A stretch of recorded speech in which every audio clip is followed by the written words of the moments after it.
باللہ من الشیطان اللعین الرجیم بسم اللہ الرحمن الرحیم الحمدللہ رب العالمین اللہم صلی علی محمد وآل محمد۔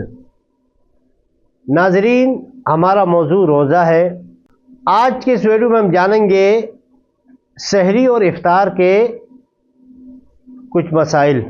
ایک شخص غفلت کی وجہ سے سحری کرتا رہے اور بعد میں پتہ چلے کہ فجر ہو چکی ہے، تو اب اس کا وظیفہ کیا ہے؟ اب اس شخص کے لیے ضروری ہے کہ وہ اس دن کا روزہ بھی رکھے، بعد میں اس کی قضا بھی کرے، یعنی مغرب تک کوئی ایسا کام نہ کرے جس سے روزہ باطل ہوتا ہے اور بعد میں اس روزے کا قضا بھی بجا لائے۔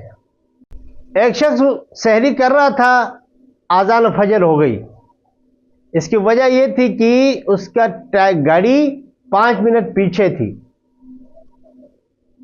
اسے سمجھا کہ ابھی ٹائم ہے، سحری کرتا رہا، اذان فجر ہو گئی،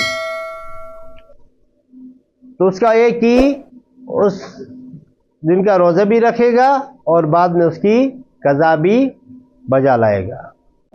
بعض اوقات اذان یعنی جو فجر کا ٹائم ہے اسے پہلے دیا جاتا ہے بعض جگہوں پر، تاکہ روزہ دار اپنے آپ کو کھانے پینے سے بچائے، روکے۔ اسی بنا پر بعض لوگ اذان کے اینڈ تک کھاتے رہتے ہیں۔ تو اگر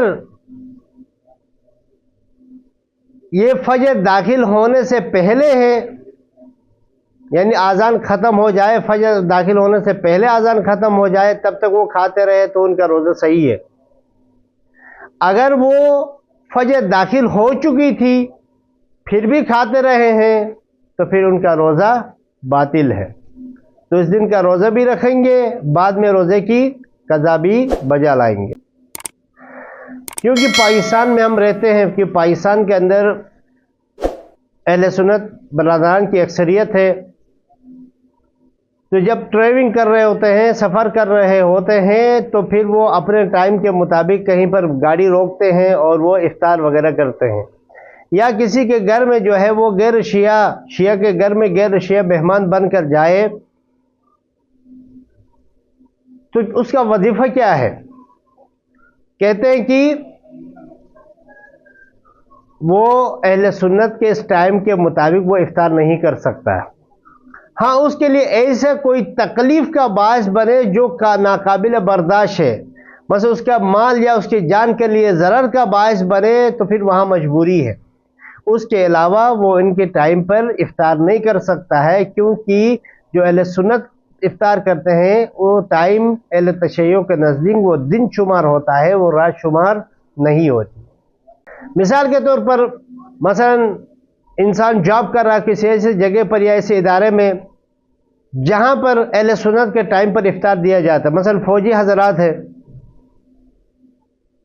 تو اگر وہ انہی کے ٹائم پر افطار کرے تو ان کا روزہ باطل ہے، اس روزے کی وہ قضا بھی بجا لائیں گے، یعنی جائز نہیں ہے کہ وہ ان کے ٹائم پر افطار کرے۔ ناظرین، اس موضوع کے مطابق کسی کے ذہن میں کوئی سوال ہے تو سوال کر سکتے ہیں، انشاءاللہ اس کا جواب دیا جائے گا۔ ہمارے چینل کو سبسکرائب کریں، ہمارے ویڈیو کو لائک کریں، شیئر کریں۔ والسلام علیکم ورحمۃ اللہ وبرکاتہ۔